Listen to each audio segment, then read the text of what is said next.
And another thing in our society, we don't seek counsel well. We everything's about what I know, me, what I think, and having so we endorse something called the 5 friendships. And the 5 friendships is this thing that will have every human being polished on every area of life. If you have a young person as a friend that can teach you and learn from, like, for instance, my nephews, he's the one that told me that, hey, Uncle Joe, we don't ask for phone number more. We ask for Snapchat. I was like, wow, I didn't know that. Right. So I learned that from him. Then you have to have a peer like Doug, me and you become friends. We have a peer. We can challenge each other. Like we can, there's no competition. Me and you are just hey, Doug, you should have another thing in here. Joe, you should endorse this in your sermon. That's a friendship. Then you have to have a foreigner, somebody that comes from a different culture that can teach you, like, I got a friend named Tony. He taught me things like in Israel.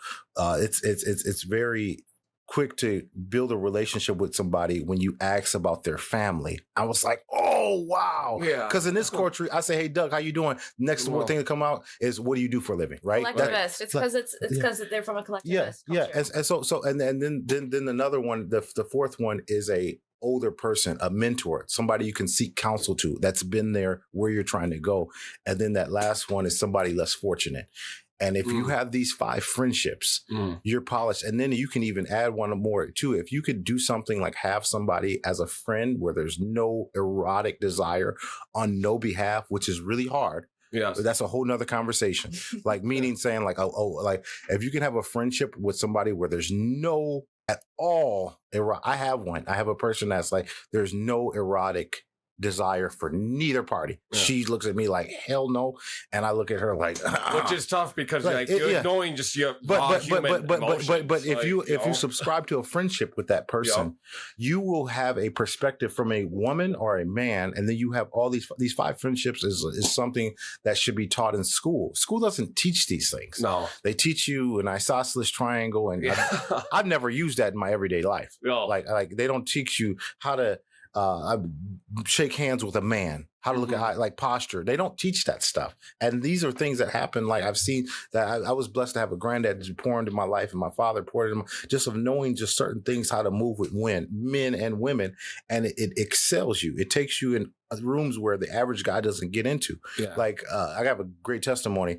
The St. Paul police just funded my basketball camp. Not because I'm the best preacher, not because I'm a theologian or I'm the best pastor. It was a character thing that they wanted to invest in. They said, we need this dude. Like, they could have had the Timberwolves do but they said, no, we're going to fund it for him, because it's just things I've learned over the seeking counsel, being able to inquire, the 40-60 rule. When you're around wisdom, listen 60%, listen. And then when you're around people over 70, it's 80-20. Listen, learn something. Take away a gem every time. I just talked to somebody the other day that was 80 years old. He told me, he said, if you go alone, you get there fast. And if you go with somebody else, you get there further. Yeah. I said, my God, talk to me, man. Say that one more time. Talk to me. I want to listen to it. If you go there. If you want to go somewhere fast, go alone. Yeah. But if you want to go further, go together. That's what I heard. If you want to go. And he told me that, and I said, "Man, that's so practical, but that's true. That's true." And it's like, when you talk to older guys, older people, seek their wisdom. And this is back to what we were saying.